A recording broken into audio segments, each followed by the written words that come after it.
बड़ी ज़बरदस्त डिलीशियस बनी है। बिस्मिल्लाहिर्रहमानिर्रहीम, अस्सलाम वालेकुम। कैसे हो प्यारे दोस्तों? उम्मीद करता हूँ आप सब ठीक ठाक हो गए और खैरियत से हो गए। तो आज की इस वीडियो में बहुत डिलीशियस रेसिपी लेकर आया हूँ, वो है बीफ शामी कबाब की रेसिपी। आइए देख लें फटाफट बीफ शामी कबाब कैसे तैयार करते हैं। प्रेशर कुकर ले लेना वा, प्रेशर कुकर के अंदर 1.25 किलो ले लेना वा बीफ का बोनलेस, ठीक है। वो छोटे छोटे पीस कर लेने आ मीडियम साइज़ के करके असी उन्होंने ऐड कर देना वा 1.25 किलो बीफ का ਜਾਂ मटन का लै सकते हैं, जोड़ा मर्जी तुहाडे कोल है वो लैके तुसीं ऐड कर देना प्रेशर कुकर के अंदर। चनिया की तुसीं लै लैनी आ भिजी हुई, 5-6 घंटे भे लैने आ। 1.5 कप दाल चनिया की लै लैनी है, ठीक है, वो ऐड कर देनी। आलू लै लैने आ मीडियम साइज़ के, वो कट के ऐड कर देने, ठीक है, इस तरह कट के ऐड कर देना। एक मीडियम साइज़ का प्याज लै लेना वा, साबत लाल मिर्च लै लैनियाँ 15 ते 20 तुसीं साबत लाल मिर्चा लैके वो ऐड कर देनियाँ साबत ही। चूल्हा मेरा ऑफ ही आ, चूल्हे नूं मैं बंद ही किया वा, चूल्हा नहीं ऑन हैगा। जीरा साबत लै लेना वा 1.5 चम्मच, हल्दी पाउडर 1 टीस्पून ऐड कर देनी, एक मोटी इलायची ऐड कर देनी, एक दालचीनी का टुकड़ा ऐड कर देना, अदरक कुटी हुई 2 चम्मच ऐड कर देने, लहसुन दी कलियां 20 तो 25 अदद, नमक ऐड कर देना वा 1.5 चम्मच पा के हुण अच्छे तरीके नाल से मिक्स कर लेना।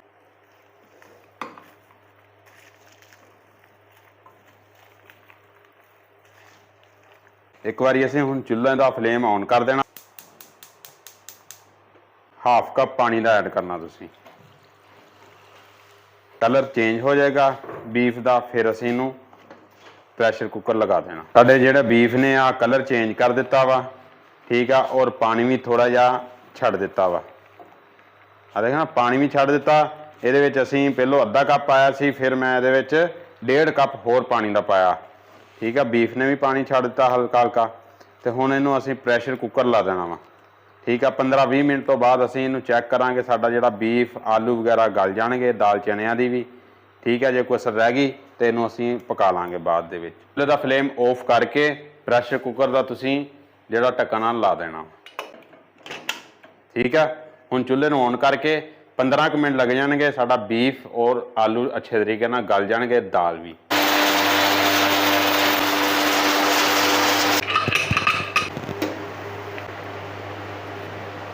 साडा आलू जिहड़ा वा गल गया वा अच्छे तरीके नाल, देखो खड़ी खड़ी है, ये भी गल गई है, ठीक है। साडा बीफ भी गल गया, ठीक। ज़्यादा भी नहीं तुसीं गालना, ठीक है, दरमियाना जिहा गालना वा। इहदे जिहड़ा पानी आ वो अच्छे तरीके नाल असीं हुण ड्राई कर लेना, ठीक।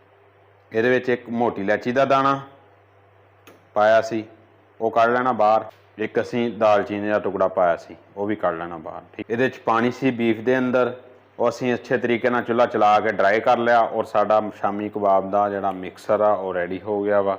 हुण असीं इहनूं अच्छे तरीके नाल ठंडा करके उस तो बाद असीं कुंडी विच पा के कुट लेना, ठीक है। शामी कबाब का साडा मिक्सर आ वो अच्छे तरीके नाल ठंडा कर लिया। हुण असीं इहनूं कुंडी विच पा के कुट लेना,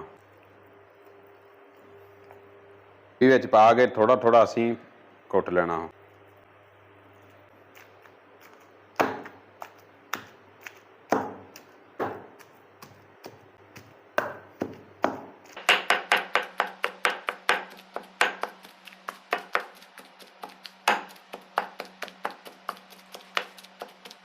मसाले नूं पीस लिया वा शामी कबाब दे नूं। हुण असीं इहनूं एक बोल दे अंदर कढ लेना वा। गरम मसाला 1 टीस्पून ऐड कर देना, चॉप कीतियां होईयां ऐड कर देनियां 4-5, लैमन का जूस ऐड कर देना वा, 1 अदद लैमन जूस का, धनिया ऐड कर देना वा। अच्छे तरीके नाल मिक्स कर लेना सारे मिक्सर नूं आस्ता आस्ता, अच्छे तरीके नाल मिक्स कर लिया। हुण इत्थे तुसीं नमक का जिहड़ा टेस्ट आ वो चैक कर लेना। इत्थे तुसीं आण के नमक का टेस्ट चैक कर लेना, कम लगे तो तुसीं ऐड कर दिओ, नमक का जिहड़ा टेस्ट चैक कर लेना।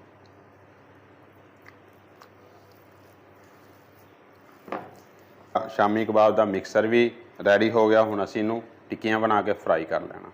थोड़ा शामी कबाब वास्ते लेना वा मिक्सर, तो गोल कर लेना। ठीक है, गोल करके तो इस तरह की टिक्कियाँ तुसी तैयार कर लेनी। ठीक है, आ देख लो। 2 कप मैदे दे ला लेने, एक प्लेट दे अंदर अंडे ला लेने या 2-3। फ्रैश काली मिर्च एक चुटकी ऐड कर देनी।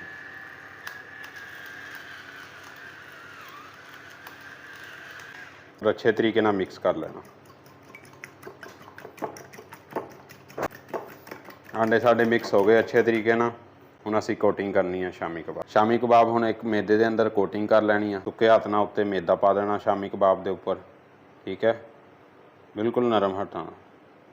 ठीक है, इस तरह जिहड़ा वा मैदा असीं ला लेना वा। हो गया। हुण इहनूं आंडे दे विच डिप कर देना असीं। ठीक है,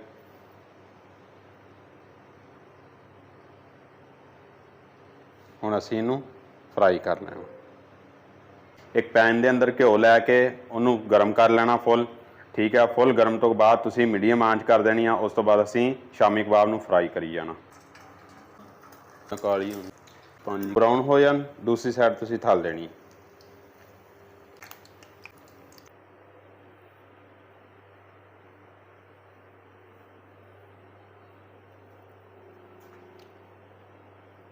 बड़ी ज़बरदस्त डिलीशियस बनी।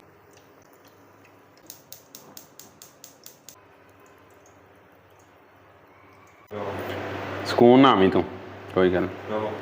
माशाअल्लाह साडी शामी कबाब रेडी हो गई है। हुण असीं शामी कबाब नूं चैक करते हैं किदां दी बनी है।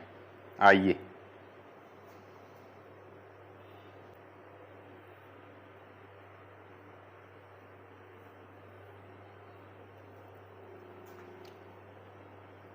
बड़ी ज़बरदस्त डिलीशियस बनी।